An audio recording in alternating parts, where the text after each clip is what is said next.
글쎄 안 들려 들을 뉴스 없어 아무 뉴스도 귀에 들어오지 않아 듣고 또 들어도 들을 뉴스 없어 만든 게 이 프로야 이동영의 뉴스 정면 승부.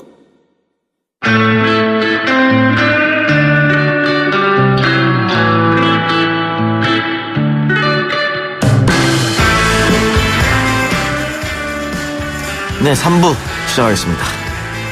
대형마트 제품을 유기농 수제 제품인 것처럼 속여 판매하다가 문제가 된 미미쿠키 사태가 엉뚱하게도 맘충 논란으로 번지고 있습니다. 자신의 아이만 생각하면서 주변에 피해를 끼치는 엄마들을 비하하는 말이 맘충이죠.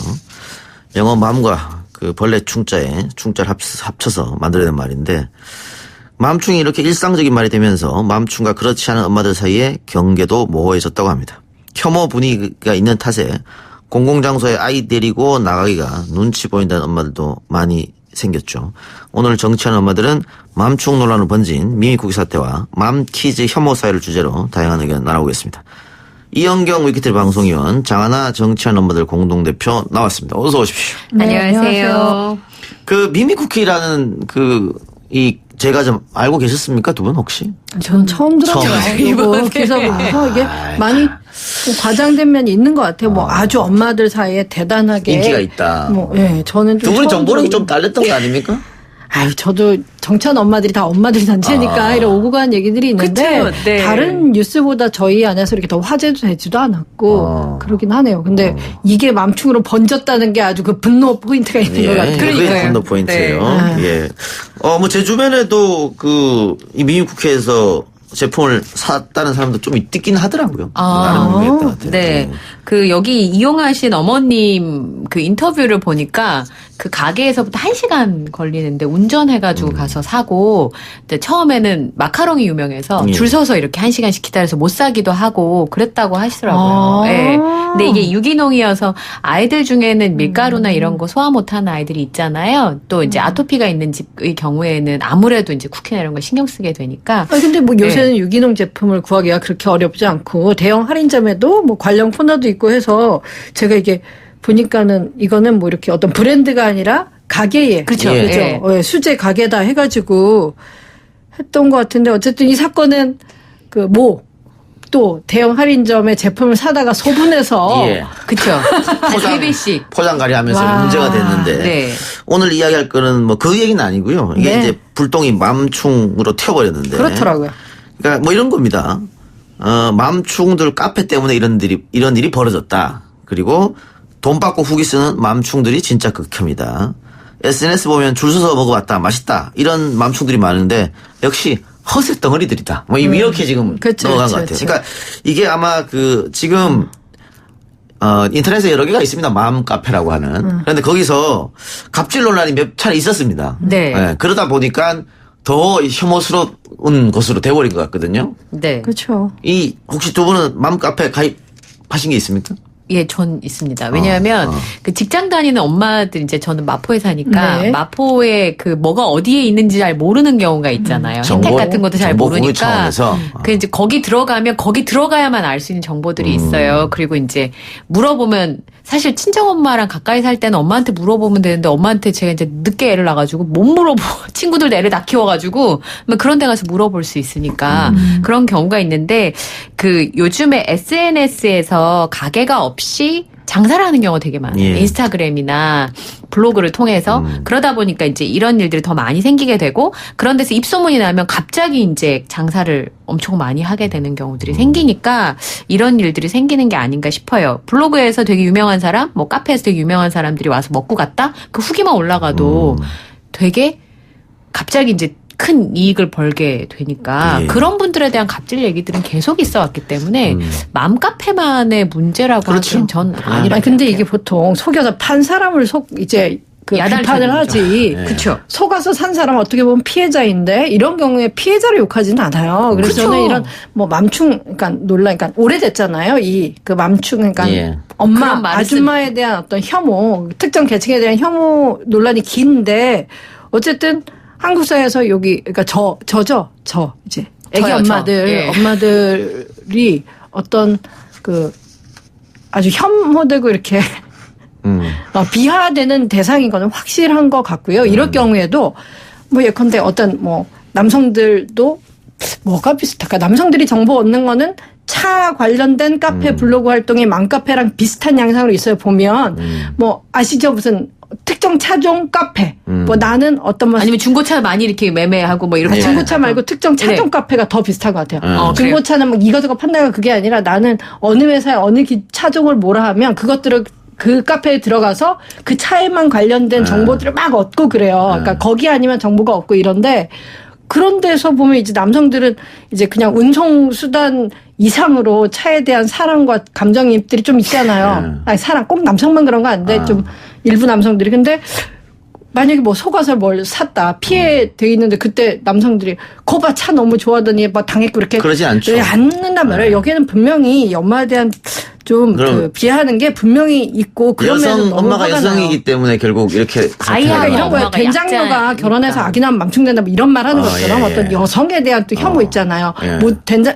그 허세 허영하면 사실 결혼하기 전엔 된장녀고 지금은 그게 꼭 그 시각이 그런 유기농 쿠키 비싸다고 줄 서서 먹이고 엄마들이 허세에 찼다 이건데. 된장녀, 김치녀 이런 사람들이 애 낳더니 이제 망충이 됐다 이런 시각인 거잖아요. 근데 어디 주위를 둘러보세요. 주변에 그러면 일터라던가 아니면 학교 선후배라던가 이런 주변 여성들이 다 그렇게 된장녀 아니잖아요. 된장녀라는 그런 어떤 이미지가 어디서 기인한지는 알겠지만 모든 여성이 그렇고 모든 미혼 여성이 그렇고 또 모든 엄마들이 이렇게 다 그렇고 안 그렇거든요. 왕카페 회원들이 다 갑질하는 건 아닌데. 전혀 아니죠. 그냥 우리 이웃들인 거예요. 그 미국의 심리학자가 연구했는데 상대적으로 사회적 평판이 되게 좋은 사람들만 모아서 마을을 만들었잖아요. 근데 마을을 그 좋은 사람들만 모아서 만들었는데도 나쁜 사람 몇 %가 항상 일정하게 유지가 된대요. 그런 것처럼 애기 엄마들 중에 유난하신 분들이 있어요. 그리고 그 음식점 같은 데 가면 진짜 저러고서 애를 두나라고 생각하는 엄마들이 있어요. 그렇지만 일부분의 몰지각하신 분들인 거잖아요. 개념 없으신 분들. 근데 그분들이 없는 건 아니지만 그분들 때문에 애엄마들이 다 욕을 먹어야 되고 애들이 다 그런 취급을 당해야 되고 그건 말도 안 되는 게 식당이나 카페라던가 이런 데서 진상질을 하는 사람들은 꼭 엄마들만 있는 게 아니라 아저씨들이 더 많아요. 다 있죠. 근데 제가 보기에는 다 욕먹어야 되고 다 제재받아야 되는데 그렇죠. 엄마가 아까 보다시피 대한민국 아줌마들이 쉽게 보이다 보니까 이 노키즈전 아예 들어오지 마 이런 것들을 엄마한테만 쉽게 하는 것 같아요. 예컨대 노아재존 이런 거 없잖아요. 그죠? 하니까 이거는 좀 클럽 같은데 강남 클럽은 노아재 아닙니까? 저 같은 사람 가면 못 들어오게 하잖아요. 축하합니다. 축하드리고요. 어쨌든 우리가 식당에서도 제가 식당에서 제일 불편할 때는 이제 본인보다 나이가 좀 젊어 보이는 종업원들한테 반말하는 거. 야, 이런 거 막 시키고. 너무 되게 싫고 아니면 이제 술 마신 목소리 커지고 이런 것들 다 민폐인데 그럴 때 우리 주변에서 이제 저러면 오지 마라. 함부로 못 한단 말이죠. 그렇죠. 네, 근데 저는 같은 강도의 어떤 잘못 또는 사회적으로 폐를 끼쳤을 때 이게 아줌마라도 훨씬 더 문매를 맡고 있다. 이거는 확실하다고 봐요. 그럼 자연스럽게 노키즈존 문제랑 가봅시다. 네. 노키즈존도 몇 년부터 계속 사회적 논란이 되고 그렇죠. 있습니다. 아니 업주가 자기가 아이들 안 받겠다는데 무슨 문제냐 이런 게 있고 또 반대 측에서는 그러면 도대체 아이들은 아무 데서도 가지 말라는 얘기냐 너무한 거다 이런 얘기도 있고요. 예. 얼마 전에 저는 이제 올케랑 꼬맹이 둘을 데리고 너무 조용한 카페인데 커피 한 잔 꼭 먹고 싶었어요. 비가 막 밖에 추적추적 오니까 갈 데도 없는 거예요, 밖에. 들어갔는데 종업원한테 저희 조카가 너무 별나요. 저희 올케 첫 마디가 들어가도 될까요? 내가 돈 내고 사 먹는데 미리 물어봐. 한 말도 안 했어요. 노키즈존이라고 하지도 않았어요. 근데 애가 늘 별나니까 늘 거절당했던 경험이 있어서 죄송한데 저 여기서 커피 한 잔 1시간 정도 마실 건데 괜찮을까요? 근데 제가 너무 마음이 아프더라고요. 그래서 저는 이제 이 노키즈존이라고 하는 게 영업하시는 분이 그렇게 하겠다는데 그걸 뭐라고 할 수는 없지만 다 우리도 그 시절이 있었답니다. 그것도 그렇고 이게 유명한데 제주도의 한 또 카페 조용한 식당 같은 데였는데 거기서 그러니까 이거는 노키즈존 하는 데가 그런 식당만 있는 건 아니지만 그 식당에 갔던 손님이 유독 그 자기가 겪은 노키즈에 대해서 국가인권위에다 진정을 했는데 인권위에서 잘못됐다 이런 식으로 그러니까 이 뭐 어린아이들이 와서 고객들이 불편해 줄 수 있지만 그런 걸 이유로 모든 어린아이들 그 가족들을 잠재적으로 불편 요소라고 해서 아예 출입 금지하는 거는 이제 그 인권 침해다 해가지고 그럴 수 없다라고 이제 했어요. 근데 하지만 인권위에서 권고한 내용은 강제성이 없고 그렇기 때문에 사실 노키즈존이 계속 있는데 방금 같은 사례 있잖아요. 저 정말 저도 이제 뭐라 그러지? 제가 아기랑 갔을 때도 아기가 그렇게 다 컨트롤이 안 되죠. 주변에 죄송하기도 하고 이럴 때 있는데 그렇다고 이거를 들어오지 말아야 되나 했을 때 제가 요런 비유를 해드릴게요. 요 노키즈존 논란이 길어서 제가 진짜 생각 많이 했어요. 어떻게 이걸 사람들에게 쉽게 얘기할까. 근데 제가 이렇게 얘기해 볼게요. 저도 지금 이게 약간 문제의 소지가 있는 건 아는데 쉽게 이해해 드리려면 제가 또 친정이 제주입니다. 그러면 요새 제주도에 중국인 관광객이 상당히 많이 오세요. 하고 그분들이 이제 목소리 톤이나 이제 그게 비교적 크게 느껴지고 또 우리가 외국어니까 똑같은 소리라도 더 크게 귀에 들릴 수도 있고요. 그죠? 그래서 불편감들을 호소하는 예들이 있어요. 예. 근데 그렇다고 해서 식당에서 중국인들 들어오지 여기는 마라. 중국인 오지 마세요 했을 때 이게 사회적 파장이 있겠어요 없겠어요. 불편을 준다고 해서 사장들이 다 이렇게 못 오게 할 권리가 있다고 하지만 만약에 어느 식당에 우리 중국인은 안 받습니다 했을 때 이거는 엄마들 못 오게 했을 때나 아이들 못 오게 했을 때랑 훨씬 다른 파장이 있고 이거 정말 문제라는 게 느껴질 거예요. 하지만 우리가 그러니까 뭐 아까도 우리 식당은 아재들이 술 취하고 이러면 하니까는 뭐 누구 못 온다 못 하는데 저는 특별히 이게 엄마와 아이들이라서 그러니까 엄마 아이의 인권이 바닥을 치고 있기 때문에 너무 쉽게 못 오겠다 이렇게 생각이 들어져요. 네. 근데 뭐 좀 다른 얘기입니다만 대마도에서 한국인 들어오지 말라는 식당 많아요. 네, 대마도요? 예. 아 그래요? 그럴 수가 없잖아요. 꽤 있습니다. 네. 이유가 뭐야? 한국인 관광객들이 좀 진상을 피운다. 뭐 이런 거예요. 한때 그래서 좀 시끄러운 적이 있었어요. 네. 근데 저는 노키즈존의 반대로 제가 외국의 사례를 보니까 예를 들면 뭐 아이들 기저귀가 갈고 그다음에 아이들이 좀 힘들고 이런 거를 배려하는 시설들이 좀 더 많으면 이런 불편을 좀 줄일 수는 있어요. 예를 들면 예전에는 마트에 갔을 때 아이들 수유하는 공간이나 기저귀를 가는 공간들이 별로 없었어요. 그리고 얼마 전에 제가 KTX를 타고 왔는데 저희 꼬맹이가 7살이에요. 근데 KTX 타자마다 엄마 귀가 아파 그래요. 근데 걔는 7살인데 의사 표현을 할 수 있는데도 귀가 아프니까 꼬맹이들은 KTX에 타면 그걸 말로 표현 못 하잖아요. 비행기는 더 하겠죠. 네, 그러니까 애들이 동시에 역에 서거나 움직이면 왕 하고 울어요. 한 양에 있으면. 그러면 잠깐이라도 엄마가 아이를 데리고 갔다 나올 수 있는 공간들이 있다든지 하면 불편을 좀 줄일 수 있잖아요. 그렇게 해서 그런 인프라를 만든다는 생각보다 그냥 불편하니까 들어오지 마. KTX에 노키즈존 만들어달라. 이런 얘기도 있어요. 아, 그래요? 그러니까 고객들이 시끄럽다 이거죠. 다른 손님들이. 다 시끄럽다. 근데 아이들이 그냥 별나서 그런 게 아니라 아이들이 그 나이 때 의사 표현하는 방식 그거밖에 없기 때문이라면 그리고 어떤 엄마가 게시판에 이렇게 썼더라고요. 그럼 나는 돈을 좀 더 낼 테니까 아이들만 들어갈 수 있는 열차 양을 만들어줘라. 그럼 나는 비용을 좀 더 내더라도 우리 아이를 데리고 마음 편하게 있고 싶다. 애기 엄마들이 애가 울잖아요. 그러면 그 자리에서 벌떡 일어나가지고 그 열차와 열차 사이에 내가 가서 막 서성대요. 저는 그 뒷모습이 너무 짠하더라고요. 그러니까 뭐 돈을 더 낼 필요는 없는 것 같고 약간 그런 조절하는 정책은 좀 있었으면 좋겠고요. 근데 아까 그 대마도 쓰시마 섬 얘기를 하니까 딱 일본인이 아직도 한국이나 한민족을 우습게 봤기 때문에 가능한 거지 이거는 분명히 차별하고 혐오가 없이는 이렇게 못해요. 똑같은 행동을 누가 했더라도 대놓고 한국인은 못 온다 이렇게 가게 할 수 있다는 거는 한국을 혹시 거기는 그러면 다른 중국 사람들은 오지 말라는 그런 식당도 있나요? 갑자기 그 한국인 특히 낚시객들이 굉장히 많이 늘었을 때가 있었어요. 대마도가 낚시하기 너무 좋다고 하더라고요. 그래서 뭐 지금은 뭐 많이 없었다 하지만 한때는 그런 적이 있었고요. 그 KTX 얘기하고 또 비행기 얘기 나왔으니까 저도 KTX라 비행기를 탈 때면 특히 아기들하고 탈 때면 굉장히 긴장하고 타요. 애들이 울까봐. 저도 그랬어요. 또 울면 또 밖으로 나가야 되니까. 왜냐면 맞아요. 방법이 없어요. 울거나 조금만 시끄러우면 다른 승객들이 바로 이렇게 눈치를 주거든요. 맞아요. 그걸 참 견디기 어렵더라고요, 사실은. 근데 저 어렸을 때 아까 제가 들어오기 전에 작가님하고 얘기했는데 저는 집이 대전에 살고 엄마 이모가 이제 부산에 살았어요. 근데 비둘기요리 7시간씩 애 셋이서 엄마랑 4명이서 서서 입석으로 온 적도 있었어요. 근데 그 7시간 동안 부산까지 갈 때 저 한 번도 서서 끝까지 간 적 없었어요. 엄마들이 다 앉혀줘요, 무릎에. 앉혀주고 비켜주고 껴주고. 그때라고 해서 아이들이 울지 않거나 찡얼대지 않지 않았을 거거든요. 근데 저는 그런 시선도 좀 필요한 것 같아요. 이거는 확실히 예전에 막 동네가 있고 마을이 있고 좀 공동체적인 어떤 의식들이 있을 때하고 지금하고 또 못 견디는 것 같아요. 훨씬 더. 그렇죠. 네, 같은 거라도. 그런데 지금 댓글에는 여러 가지 뭐 의견이 나옵니다만 업주 입장에서는 당연히 가장 크게 생각한 건 영업이득인데 그렇죠. 그걸 일부를 포기하면서까지 놓기전 하는 거는 다 이유가 있는 거 아니겠느냐. 그리고 애들이 뛰고 소리 지르고 하면 주의조차 안 주는 엄마들이 분명히 있다. 이런 댓글도 있어요. 네. 네.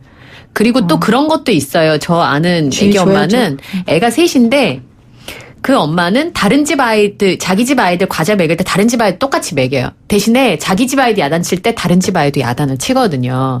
그러니까 사실은 우리 아이가 아니기 때문에 남의 집안일이니까 전혀 얘기할 수 없다. 그건 아닌 것 같아요. 아까 말씀하신 것처럼 그런 경우에 좋게 얘기할 수는 있거든요. 서로 그런 아이를 혼자서 키울 수는 없어요. 어떤 엄마도 아무리 잘 키워도. 그러면 그 문화적인 부분에 서로 내 아이가 아니어도 잘못된 건 얘기할 수 있는 문화 정도는 좀 필요한 것 같아요. 알겠습니다. 지금 팟빵 앱으로 작하주님께서 저도 도쿄에서 경험한 적이 있습니다. 맥주집 문전박대. 그리고 3358님 문자로 캐나다 토론토에 한국인 사절이라는 문구 지금도 있습니다. 골프장에. 이런 생각보다 많은 것 같네요. 그러네요, 진짜. 예. 그래 이게 우리가 지금 녹취존도 얘기하고 또 여러 가지 또 맘충 얘기도 하고 있습니다만 결국은 아이를 키우는 것. 그러니까 육아에 대해서 한 번도 경험해보지 못했기 때문에 더 이렇게 좀 혐오스럽게 바라보지 않을까. 그러니까 아이가 울고 뭐 이렇게 하는 거에 대해서 이해를 못하는 것일 수 있잖아요. 그러니까 아이들이 표현할 수 있는 방법이 그것밖에 없다는 거를 잘 모르시는 경우가 있고 이 맘충이나 이런 사회적 문화에 대한 여론조사를 했는데 너무 희한한 게요.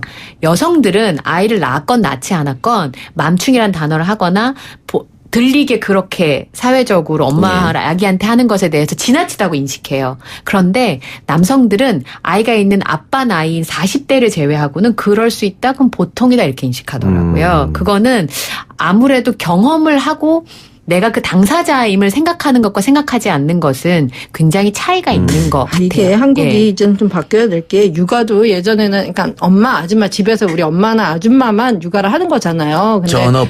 그렇죠. 근데 이제는 뭐 선생님도 그렇지만 육아랄 게 꼭 어떤 특정 성별에 이렇게 전가해서는 안 되는 거고요. 같이 교육을 받고 같이 사회 참여하고 이렇게 육아 가사노동 이런 거를 이제 분담을 하는 시기가 왔기 때문에 사실 그런 변화가 저는 이제 오히려 아까 말했던 이런 그 몰이해와 혐오 이런 것들을 좀 없애는 근본이긴 해요. 사실은. 자, 그러면 조금 더 나갑시다. 맘충뿐만이 아니고. 요즘은 뭐 남녀 대결도 하지만 뭐 지역적 특정 지역을 비하하는 것도 많이 하고 그래요. 결국은 우리 사회가 혐오 사회가 된 거 아닌가 싶기도 하고. 이거 진짜 급식충이라고 그러잖아요. 틀딱충 엉망진창. 난민충 충이 너무 많아요. 이렇게 모든 걸 비하하고 그러니까 우리 테두리 안에 아니면 적이라고 규정 지어버리고 이런 혐오 문화를 어떻게 하면 없앨 수 있을까? 이 문제도 한번 우리가 고민해봐야 돼요. 이거는 완전 경제 문제로 되는데요. 지금 너무 경쟁주의적이고 특히 대한민국은 뭐 복지가 없지는 않은데 되게 그 조건 달고 뭐 없어야 죽지 않게 이렇게 해주고 그런 복지예요. 그러니까 보편적 복지가 아니고 모두가 그 어떤 최소한의 인간다운 삶을 누리 권리를 보장한다거나 이런 것들이 되어 있지 않고 거기에서 뭐 그게 부모한테 받았던 자기 실력이든 어쨌든 그 경쟁에서 이겨낸 사람만이 이렇게 살아가고 남들은 너무 허덕여요. 이런 상황이 이 어떤 우리가 우리 말로는 우리 어릴 때 뭐라 그러죠? 그 상부상족 이런 거 있죠. 우리 초등학교 때 우리 막 그런 거 배우잖아요. 뭐 협동하고 살아가는 이런 가치들이 없고 뭐 요새는 그런 전래동화 어린 시절에 있지조차 않고요. 어떻게 내가 특출난 개인이 되어서 이겨낼 것인가 이것만 하다 보니까 그러니까 모든 게 보이진 않는 경쟁이기 때문에 지수가 너무 이렇게 높아요. 타인이 불편하고 이렇게 경쟁에서 이기면 우월감이 생기는 거고 지면은 스스로를 비하하게 되고 뭐 이렇게 되는 거네요. 그러기도 하고 이게 저는 오히려 어른들 세대에서 우리가 맘충 이런 게 온라인에 있지만 사실 또 댓글을 다는 분들 또 맘충 이렇게 혐오 표현을 온라인상에서 쓰시는 분들은 또 다수는 아니거든요. 저는 아니라고 생각해요. 그죠? 네. 아닌데 네. 어쨌든 있기는 있어요. 과거에 없던 게 있긴 있는데 문제는 저희 또 아이들 세대는 교실에서 이런 온라인상의 문화나 혐오 표현들 아이들이 해요. 따라 한다는 게 진짜 요새 큰 문제예요. 예. 네. 저는 휴거라는 듣고 기절하는 줄 알았어요. 예, 왜냐하면 저도 기절한 줄 알았어요. 가난하게 살아서 저는 지금 뭐 한 반쯤 왔는데 뭐 이렇게 좋아질 별로 기미가 없어요 개인적으로. 근데 가난하게 사는 게 별로 나쁘지 않고요. 너무 사는 것 가치가 있잖아요. 근데 아이들이 서로 가난이라는 걸 가지고 서로 혐오하고 또는 부끄러워하고 이런 걸 듣고 너무 머리 한 방 맞은 것 같더라고요. 그 휴거라는 단어 임대 아파트 사는 사람들을 뭐 거지로 이렇게 비하하는 거잖아요. 근데 그거를 아이들끼리 시작했을 그건 아닐 거란 말이죠. 분명히 들었을 거예요. 예, 어른들한테 들었을 거라 좀 봐요. 그러니까 저희 남동생이 사는 아파트 입구가 다르대요. 같은 아파트에 학교를 가는 입구가 다르대요. 그리고 엄마들도 놀이터 못 오게 철조망 이런 거 나오고 학교 가는 길도 다르고 엄마들도 저 길로 다니는 아이들하고 친하게 지내지 말라는 그러니까 아이들한테 그런 주고. 부모한테 교육을 받고 자라난 아이들이 커서 뭐가 어떻게 될까요? 어떤 사고방식을 가질까 뻔한 거잖아요. 정말 기성세대 문제네요. 야, 좀 반성해야 된다. 반성해야 된다. 그러니까 저는 아까 말씀하신 것처럼 그러니까 그 지수가 높고 그게 이제 누군가를 향해서 화살을 가는데 상대적인 약자들한테 많이 간다는 생각이 좀 들어요. 근데 제 친구가 아이가 아무리 울어도 화를 안 내는 친구가 있어요. 아가씨 때부터. 그래서 물어봤더니 예전에 이건 그 동화 얘기를 하더라고요. 어떤 지하철에서 미국의 어떤 지하철에서 아이들이 막 우는데 애기 아빠가 고개를 숙이고 그 아이를 제지하지 않아서 막 뭐라고 했더니 그날 우리 아내가 죽은 날이어서 오늘은 내 아이들을 내가 울지 못하게 할 수 없었다 그러잖아요. 아이를 키우다 보면 엄마들이 아가씨 때는 상상 못했던 일들을 당하는 경우들이 굉장히 많이 있어요. 이건 뭐 너무 원론적인 얘기를 하지만 저희 꼬맹이는 그 태어나 3개월 동안 변비가 와가지고요. 저 한 달 동안 우리 꼬맹이 똥 싸는 생각만 했었어요. 애엄마가 되니까. 그 너무 비정상적인 상황이잖아요. 그 약간 각성 상태까지 오더라고요. 아이를 키우다 보면 일상적인 일들이 일상적이지 않은 경우가 있거든요. 그러니까 아까 이 수제 쿠키도 보니까 엄마들이 그런 집을 유기농 인증된 집을 찾으러 다니는 이유가 아이가 아토피가 심하면 엄마가 뭐든지 하게 되거든요. 혹시 그런 상황은 아닐까 조금은 배려해주는 마음도 좀 있었으면 좋겠다는 생각이 좀 듭니다. 네. 예. 팟빵 앱으로 팡빵이랑님 우는 애들을 이해 못하는 게 아니고 그걸 방치하는 부모들을 이해할 수 없는 겁니다. 이건 뭐 당연한 이야기예요. 네, 당연한 말씀입니다. 어떤 이야기를 글 써주는데 충분히 느꼈고요. 네. 장하나 전 의원 말처럼 우리 사회가 너무 정말 경쟁에 매몰돼서 맞아요. 남을 돌보는 같은 공동체라는 이런 의식이 좀 많이 없어지니까 아닌가 싶습니다. 예. 네. 교육부터 좀 경쟁 교육에서 좀 평등 교육으로 바꿔야 되지 않나 그런 생각이 들어요. 알겠습니다. 오늘 두 분 말씀 여기까지만 듣고 두 분 또 다음 주에 뵙겠습니다. 오늘 고맙습니다. 나오셔서 고맙습니다. 감사합니다. 3부 마치고요. 4부 우리 연예야 할까요로 돌아오겠습니다. 뉴스 신동 이 작가와 함께하는 비포장 뉴스 해학 뉴스 정면 승부.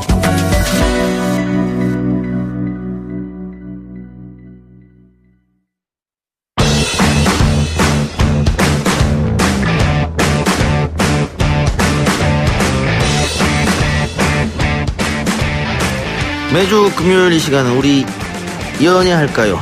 연예 뉴스 듣는 시간입니다. 이 코너 함께할 두 분 국내 최초 시사평론가 겸 영화배우 남태우 씨, 테나시아 김하진 기자 나왔습니다. 어서 오세요. 안녕하세요. 네, 안녕하세요. 예. 자, 이번 주 가장 핫했던 연예 뉴스라면 방탄소년단 아니겠습니까? 네. 유엔에서 연설을 했어요. 네. 그런데 어떻게 영어를 이렇게 잘하죠? 그 RM 씨가 영어를 잘하는 거는 그 데뷔 초부터 조금 부각이 됐었고. 아니, 그러니까 이 국내 토박이라던데. 네, 그렇죠. 어떻게 국내에서 학원을 다녔고. 대단하네요. 실제로 영어를 잘하시는 분들 중에 국내파들이 굉장히 많습니다. 아주 유명한 영어 강사도 제가 아는 분데 그분은 뭐 휩쓸었죠. 근데 그분은 유학을 간 적이 없어요. 저도 10여 년 동안 영어 공부를 했는데 네. 전혀 못하거든요. 그게 이제 또 예를 들어 영어를 잘하시는 분들이 10여 년간 뭐 예를 들어 시사에 관심을 가진다 하더라도 이 작가만큼 못하지 않습니까? 그런 이치와 같다. 각자의 역할과 어떤 쓰임새가 있다. 저 그렇게 생각합니다. 예. 오늘 웬일로 초장부터 칭찬을 하고 시작합니까? 후반부에 들어올 공격에 대비하자는 측면도 있죠. 예. 미리 포석을. 그렇죠. 제가 이제 마냥 당할 수만 없지 않습니까? 그래서 약간 어떤 당근을 던지고 뒤쪽에 채찍을 피해보자 이런 생각입니다. 그래 여지없이 채찍이 날아갈 겁니다. 네. 아 너무 전략을 일찍 알려드린 잘못이 큰 것 같습니다. 예. 그런데 유엔에서 한 연설 내용도 좋았다고요? 네, 7분 동안 이제 RMC가 자신의 목소리를 내고 자신의 잠깐만요. 이름을 찾자. 죄송한데요. 네. RMC가 뭐죠? 그 랩몬스터라는 활동명으로 활동을 하다가 그래서? 랩몬스터가 조금 그 입에 붙지 않는다는 분들이 있어서 RM으로? 그 앞 글자를 따서 RM. 그 영어 연설할 때 본인의 이름을 밝히던데. 네, 김남준이죠. 김남준, 그러니까. 네, 한국 예. 일산에서 나고 자란 김남준이다 그래요? 이렇게 소개를 했어요. 그래서 김남준으로 이렇게 들었는데 RM이라고 하시길래. RM 네, 활동명이 활동명 RM. RM이군요. 네. RM 리드 메모리 뭐 이런 건 줄 알았는데. 아니네요. 랩몬스터이고요. 네, RMC가 그래서 어떤 얘기를 했어요? 네, 이제 청소년들에게 하고 싶은 이야기를 하는 그 자리였기 때문에 이제 자신들의 음반에서 늘 이야기를 해왔던 다른 사람의 시선을 지나치게 의식하지 않고 자신의 목소리, 자신이 하고 싶은 것이 무엇인지 들여다보고 자신을 먼저 사랑해라 이런 이야기를 했고요. 제가 들으면서도 굉장히 뭉클하더라고요. 그러니까 국가, 인종, 성, 정체성 등에 상관없이 네. 자신 스스로에 대해서 이야기해라. 야, 이거는 유엔에 또 딱 맞는 거잖아요. 네, 딱 그렇죠. 맞고 그리고 이제 방탄소년단이 자신 그 RM군이 자신의 이야기를 좀 녹여서 이야기를 했기 때문에 방탄소년단도 지금은 굉장히 잘 됐지만 처음에 국내에서 데뷔를 했을 땐 희망이 없다 이런 이야기를 들었다. 그랬을 때는 좀 좌절도 하고 포기해야 되나 이런 생각도 했는데 열심히 이제 해오다 보니까 이런 좋은 날도 있다 이렇게 이야기를 해서 더 감동이 크게 왔던 것 같아요. 예, 그렇습니다. 문제는 또 제가 궁금한 거는 이 연설문을 RMC가 직접 쓰지 않았을 것 같은데. 혼자 쓴 건 아니고요. RMC랑 그 빅히트 엔터테인먼트 소속사이죠. 관계자랑 이제 같이 이제 논의를 하면서 썼다고 합니다. 근데 앞부분에는 거의 이제 김남준이 아니면 알 수 없는 이야기들이 조금 있었기 때문에 같이 썼다고 해요. 예. 네. 야, 이 내용을 보니까 한국의 정치권이 정말 자상해야 될 것 같습니다. 네. 세계만방에 정말 이런 좋은 메시지, 유엔이 가진 가치를 그대로 한국의 아이돌 그룹이 그 멤버가 이렇게 얘기할 수 있다는 거 정말 자랑스러운 일이 아닐 수 없습니다. 예, 그렇습니다.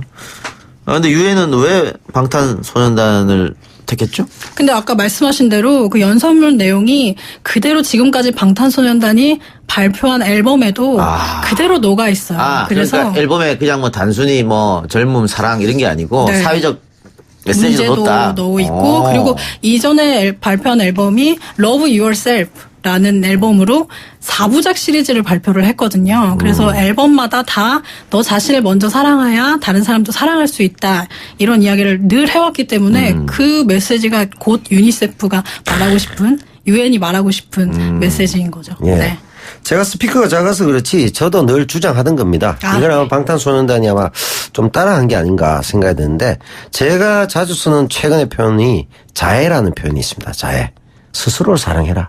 그래야만 남들도 인정하고 그 속에서 이제 뭐 자칫 잘못하면 뭐 관종이 되기도 하고 뭐 이런 표현들 있지 않습니까? 그런 게 있듯이 스스로를 가장 아끼고 사랑할 때 남들도 자기를 존중한다. 이건 세계 평화 메시지와 아주 일치하기 때문에 남태우 씨 너무 많이 사랑하는 것 같아요, 자기를.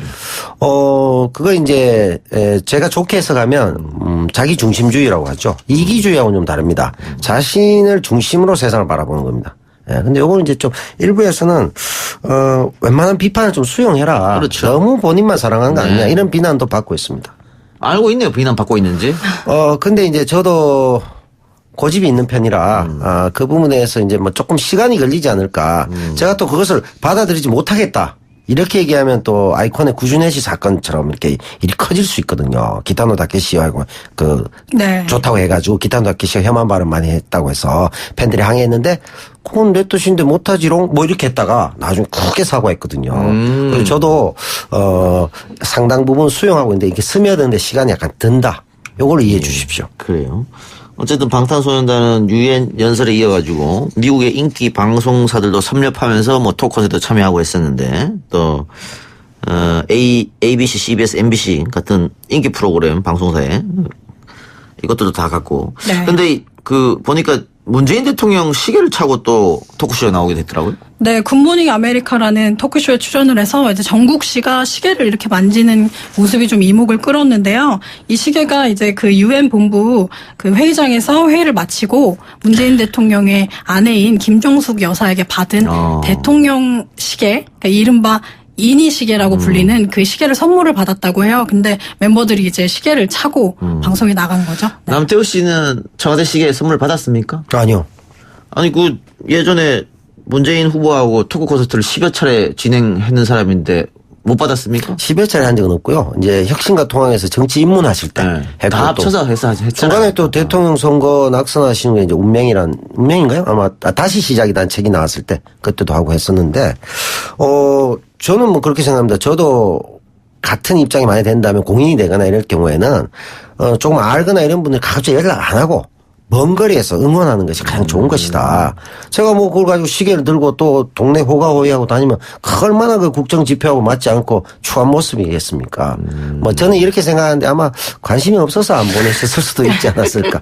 뭐 좋게 해석하려고 합니다, 저는. 예. 세계 평화에 기여하시니까요. 예. 방탄소년단의 목표는 뭘까요? 방탄소년단이 지금까지 목표로 한 거를 거의 다 이뤘어요. 빌보드 1위 그리고 미국 그 스티필드에서 이제 시티필드에서 공연을 하는 걸 이뤘기 때문에 다음 목표는 그래미 시상식에 나가고 싶다 이렇게 이야기를 했습니다. 그래미. 네. 야, 지금까지 뭐 목표 다 이뤘으니까 그래미도 뭐 불가능한 건 아니지. 노려볼만 할 것 같아요. 네. 야, 마술 같네요. 원하면 다 이루어지는. 네. 네, 이게 이제 저도 이 방탄소년단이 이제 유엔에서도 가장 인정받는 게 이제 그들이 젊은이의 메시지를 진정성 있게 얘기한다는 거거든요. 그 저번 시간에 이제 아이돌 육상대회 아육대 얘기했지 않습니까? 거기에 이제 뭐 많은 시청률이 나옵니다만 아쉬움을 우리가 많이 토로했는데 정말 젊은이의 메시지를 진정성 있게 다가가는 이게 세계가 주목하는 거다. 그렇게 너무 이제 선정적 상업주의로 가는 것은 바람직하지 않다. 지금 그런 생각이 다시 한번 BTS 보면서 느꼈습니다. 예. 어쨌든 방탄소년단의 활약 매우 고무적이라고 생각 들고요.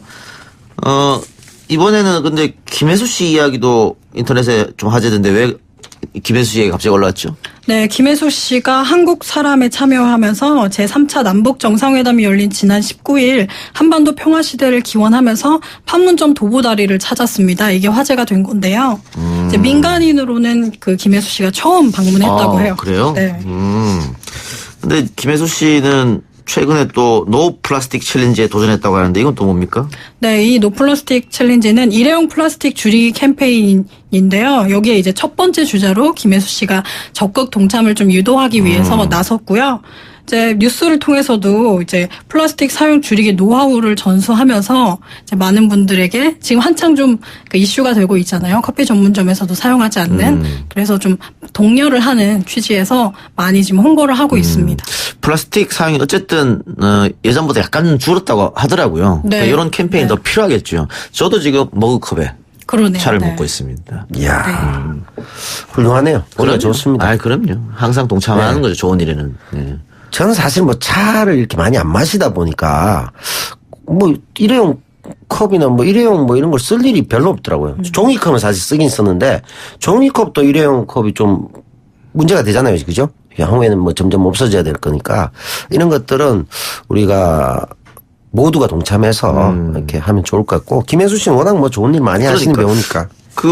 이런 거 말고 뭐 다양하게 또 좋은 일을 많이 했어요. 예전에 또 우토로 캠페인에도 참여한 적이 있었잖아요. 네, 아름다운 재단하고 손을 잡고 이제 기억할게 우토로 시민 캠페이너로 동참을 했는데요. 방송 들으시면서 아마 내레이션 그 녹음된 목소리 들으신 분들 많을 텐데요. 여기에도 이제 참여를 하면서 좀 많은 분들에게 많이 알렸습니다. 예.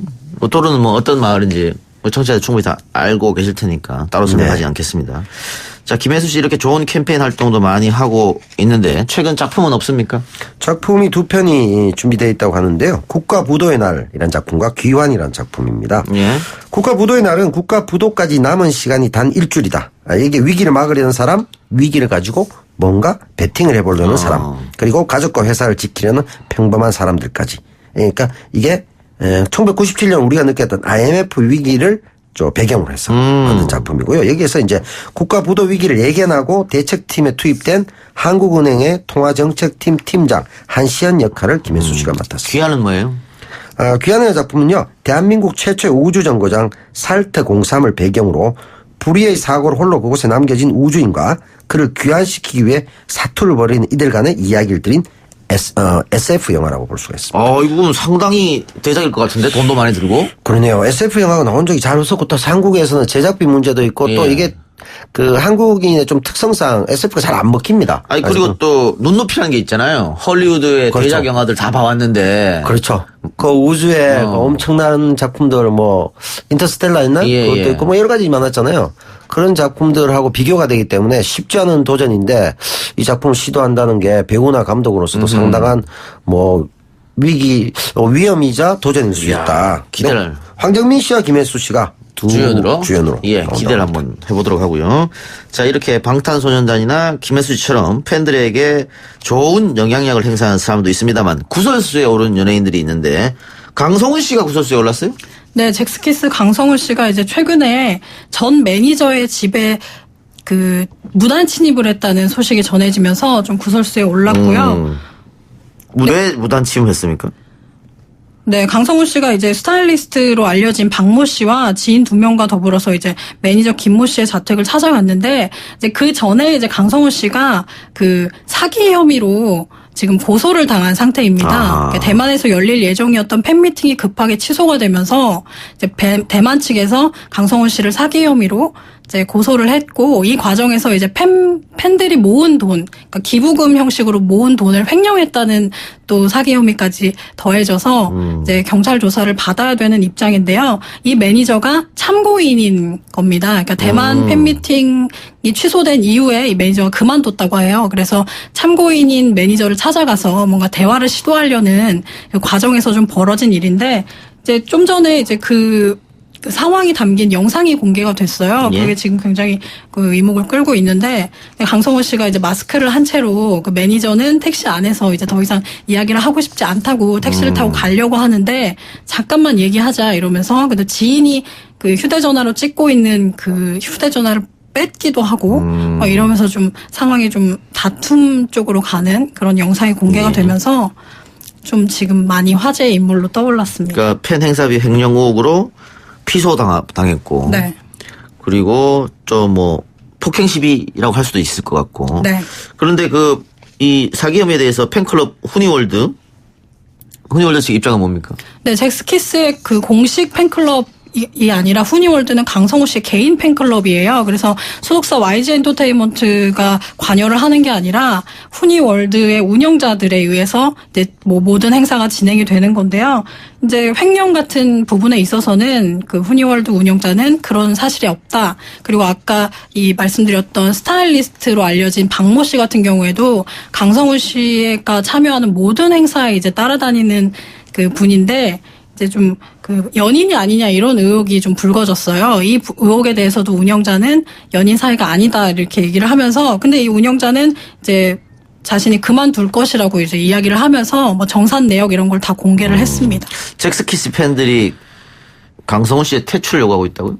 네, 계속 이제 안 좋은 소식이 불거지고 또 안 좋은 이야기들이 나오고 하니까 곧 그 다음 달에 잭스키스가 콘서트를 앞두고 있어요. 그래서 팬들이 다른 멤버들에게 너무 안 좋은 영향을 주니까 이제 나가줬으면 좋겠다 이런 성명서를 발표를 하고요. 팬들이? 네, 그리고 실제로 콘서트에는 강성호 씨가 참여하지 않기로 했습니다. 남태우 씨는 잭스키스 노래 아는 거 있습니까? 잭스키스 많이 알았었죠. 근데 지금 뭐 기억나는 게 없어요? 잘 아른아른하네요. 네, 그 아까 앞에서 우리가 얘기했던 방탄소년단 노래 준비했죠 오늘. 예. 혀를 찔렸습니다. 그럴 줄 알고 내가 잭스키스 노래를 알고 있냐고 물어본 거예요. 그렇군요. 예. 모르면 넘어갑시다. 오늘 노래하지 말고. 요거를 이제 그 이 작가의 어떤 그 진행 능력이다 이렇게 평가하신 분도 있는데 이제 진행 능력이라기보다는 이제 상대를 당혹스럽게 만들어서 거기서 만들어지는 어떤 시츄에이션을 즐기는 어떤 악마적 쾌감이 아닌가 그런 생각이 드는데 이게 있잖아요. 덩기덩 얼쑤. 이거 지금 아이돌 할 수 있었는데. 이따 준비해가지고 끝날 때쯤 엔딩 하면서 같이 노래 하세요. 그러면 잭스키스 노래. 그런데 이제 강성훈 씨가 그 또 하나 지금 의혹을 사고 있는 게 모든 스케줄에 동행하는 여성이 있는데. 네, 방금 말씀드린 연인 관계다. 네. 맞습니까? 알 수가 없습니까? 10여 년 이상 계속 따라다녀서 팬들 사이에서는 굉장히 유명하다고 하는데요. 일단 박 씨도 아니라고, 연인 사이는 아니라고 하고 있고, 강성호 씨도 그 부분에 대해서는 연인 사이가 아니다라고 이야기를 하고 있습니다. 10년 정도 같이 했으나 연인은 아니다. 네. 뭐 매니저입니까 그러면? 그 의상 관련해서 좀 도움을 주고 있고, 그 직업적으로 도움을 줄 수 있겠죠. 네. 예. 근데 이제 많은 팬들은 조금 의구심을 갖고 있다. 네, 이거죠. 의혹을 제기하고 있어요. 술은 마셨지만 운전을 하지 않았다. 뭐 이런 느낌. 남태호 씨도 그 함께 다니던 여성분 있던데 연인입니까? 예, 그렇게 볼 수 있죠. 연인이면 연인이고 아니면 아니지. 그렇게 볼 수 있다는 건 뭔 말입니까? 뭐 연인이죠.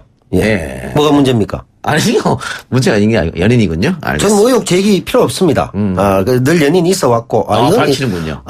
뭐 그건 뭐 문제가 될 게 전혀 없죠. 네. 제가 뭐, 강성우 씨처럼 팬이 많은 것도 아니고. YTN 특종이군요. 53세 남태호 씨 처음으로 연인이 있는 걸 밝히다. 처음이 아니고요. 연인은 있었죠. 쭉. 방금 공개적으로 얘기한 건 처음 아닙니까? 그렇네요. 질문을 이렇게 예를 들어 김혜수 씨나 이렇게 좀 훈훈한 뉴스 할 때 저한테 이렇게 얘기했으면 흔쾌히 저 김혜수 씨 굉장히 좋아하고요. 이런 뭐 연인도 있습니다. 이렇게 얘기하겠는데 강성호 씨처럼 안 좋은 사연 얘기할 때 이 질문을 하셔가지고 그럼 상대 여성은 뭐가 됩니까? 이 작가의 저 악마적 질문 이거 참 큰일입니다. 우리 사회가 지금 없애야 됩니다. 이런 질문은. 하나 더 해볼까요? 우리 저 남태호 씨하고도 친분이 있는 배우 이경영 씨. 이경영 씨가 그동안 영화나 TV에서 TV는 못 나오고 영화만 활동했죠. 그렇죠. 영화만 많이 하셨죠. 이번에 출연 정지, TV 출연 정지가 풀렸다고 MBC에서? 네, 2014년 이후에 이제 제외한 것으로 확인이 됐다. MBC 출연 정지 명단이 있다고 하고요.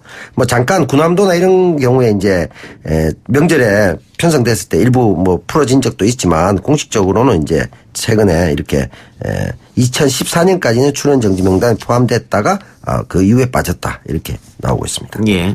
최근에 뭐 안 나오는 영화가 없잖아요. 그렇죠. 그래서 그 일부 영화계에서는 이경영 쿼터제를 도입해야 된다 이런 얘기도 있습니다. 이경영 씨가 나오는 출연 편수를 좀 제한하자. 너무 많이 나오니까. 도대체 다른 사람은 작품을 할 수 없지 않느냐. 이런 우스갯소리까지 나오고 있었죠. 예전에 한국 영화는 명계남이 나오는 영화, 명계남이 나오지 않는 영화 이렇게 했었는데 그렇죠. 이경영 씨가 그걸 이어받은 것 같아요. 그렇죠. 명계남 씨가 이제 스스로를 거민 배우라고 주장했죠.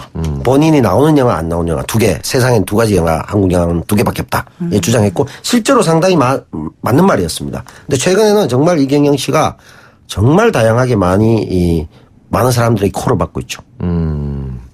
그래요. 어쨌든 모종의 사건 때문에 자숙기간을 한 9년간 가졌다. TV에 못 나왔다. 이렇게 하면 되겠죠. 네, 2001년부터는 그렇죠. 이제 드라마에서는 볼 수 없었는데요. 내년에 상반기에 편성된 SBS 드라마에서 오랜만에 지상파 드라마로는 오랜만에 볼 수 있을 것 같습니다. 예.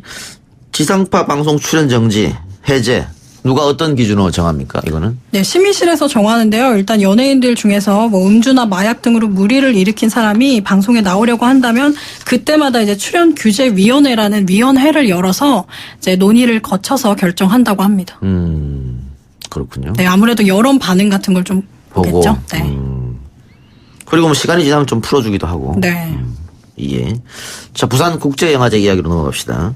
우리나라 대표 영화제인 부산국제영화제가 다음 달 4일 얼마 안 남았네요? 네. 예. 자, 개막작과 폐막작 어떤 영화입니까? 네. 10월 4일 23회 부산국제영화제가 열리고요. 올해는 79개국 323편의 영화가 초청됐고요. 지난해보다 20편 정도 늘었다고 합니다. 그리고 월드 프리미어라고 하죠. 세계 최초로 상영되는 게 115편 이렇게 되고요. 개막작은 이나영 씨의 6년 만에 복귀작 뷰티풀 데이즈라는 작품이고요. 아픈 과거를 지닌 채 한국에서 살아가는 여자와 14년 만에 그를 찾아 중국에서 온 그의 아들, 여자의 숨겨진 과거에 관한 이야기를 그린 영화라고 합니다. 마담 비로 2016년 칸 국제영화제에 초청됐던 윤재호 감독 작품이고요. 폐막작은 많은 분들이 아실 겁니다. 아마 이 작가님도 굉장히 좋아하시는 분인 걸로 알고 있는데 견자단 씨죠. 아주 이제 나이가 꽤 많습니다. 이분이 50대 중반인데 액션이 아주 대가죠. 연문 시리즈 있죠. 거기에 프로듀서와 무술 감독이 의기투합을 해서 만든 연문 외전이라는 작품이 폐막작입니다. 중화권의 라이징 액션 스타 장진, 그리고 와우 정령의 양자경 씨, 그리고 프로레슬러 출신 할리우드 배우 데이브 바티스타 이분들이 출연합니다. 그 남태호 씨 연인이 있다고 공개를 하니까 지금 댓글에 실망감을 표시한 분이 굉장히 많네요. 그래요? 그런 반응은 전혀 생각하지 못했는데 뭐 저희 남태우 팬이 있는 모양이죠. 팬이야 있죠. 그러니까 만인의 연인으로 남아달라 뭐 이런 거겠죠. 그거는 그럼 지금 뭐 이 공중파인데 이미 방송된 걸 뭐 어떻게 담을 수가 없지 않습니까? 그리고 저는 뭐 만인의 연인으로 남고 싶지는 않습니다. 예. 뭐 한 명 정도만 연인에 나오면 실수로 제가 몇 명 정도라고 말할 뻔했습니다. 해필이면 왜 강성훈 씨와 이경영 씨 사연 중간에 이렇게 참 김혜수 씨 때 했으면 참 좋았는데 안타깝네요. 부산국제영화제가 작년, 재작년 블랙리스트 사태 굉장히 시끄러웠잖아요. 그렇죠. 예. 그리고 또 다이빙벨 논란. 네. 다 정리된 겁니까? 부산국제영화제 쪽은 이제 전 집행위원장 이용관 위원장이 이사장으로 취임되고 또 부산시의 또 뭐 협조 그리고 영화진흥위원회 등등의 뭐 도움 등으로 인해서 상당히 정상화가 많이 됐고 굉장히 도약을 위해서 굉장히 활동하고 있고 이번 부산국제영화제 전체적인 내부는 굉장히 분위기가 좋다고 할 수가 있죠. 그리고 블랙리스트에 대한 뭐 대표적인 사례로 많이 이제 영화제 같은 부산국제영화제가 거론됐기 때문에 이 점에서 국가나 정부에서도 상당히 배려를 하는 것 같아요. 그래서 많은 점에서 부산국제영화제 자체에서는 좀 만족감을 표시하는 걸로 알고 있습니다. 네. 블랙리스트 얘기가 나왔으니까 어제 남태우 씨가 우리 프로그램 팟빵 게시판에다가 독립영화계는 계속 노비로 살고 부산국제영화제 등 당장 보이는 산업 분야만 살리겠다면 누가 낯들고 의병을 일으킬 것인가 이런 글을 썼어요. 무슨 말이에요? 이런 내용입니다. 아시다시피 공전의 히트작 미스터 선샤인에 보면 이병헌 씨가 김태리 씨에게 이런 질문을 합니다. 당신이 만들고자 하는 그 나라는 종놈은 살 수 있는 나라입니까? 백정은 살 수 있는 나라입니까? 이 얘기를 합니다.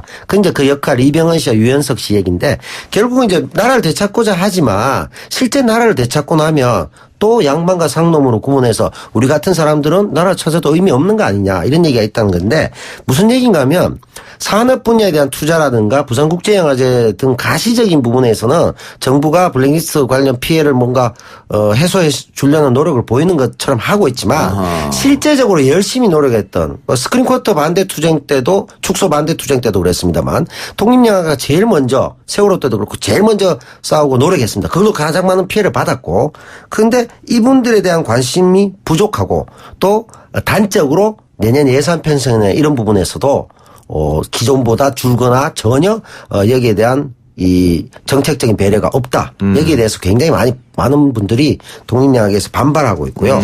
최근에 그래서 블랙리스트에 대한 후속 조치 이런 게 나왔는데 굉장히 미온적이다 이렇게 보기 때문에 추석 연휴에도 문화체육부에 블랙리스트 이행 계획을 규탄하는 시위도 했다고 하고요. 이게 이제 뭐 연극협회나 출판문화협회, 한국독립영화협회, 영화산업노조 등 이런 분들이 많이 반발하고 있다 이런 상황입니다. 거기에 대해서 좀 불만이 있다. 그렇죠. 또 남태우 씨는 또 블랙리스트 3관왕 아닙니까? 대한민국 최초. 근데 뭐 3관왕인데 저도 사실 이게 이제 조사가 필요하다가 여러 차례 뭐 법무법인 쪽도 그렇고 소송도 하고 많이 냈습니다만 뭐 저나 개인적으로 그렇다고 칩니다만 제가 뭐 사실 또 지원을 받을 것도 없고 그렇긴 한데 저도 좀 깜짝 놀랐습니다. 한 7, 8년 전 동안 그랬는데 영화진흥위원회에서 이틀 전인가 갑자기 심사위원을 좀 하라고 그래서 갔습니다. 근데 제가 그 문자를 받고 다시 영화진흥위에 전화해서 전화 잘못하신 거 아닙니까? 얘기했어요. 저는 당연히 7, 8년간 나를 부르지 않았기 때문에.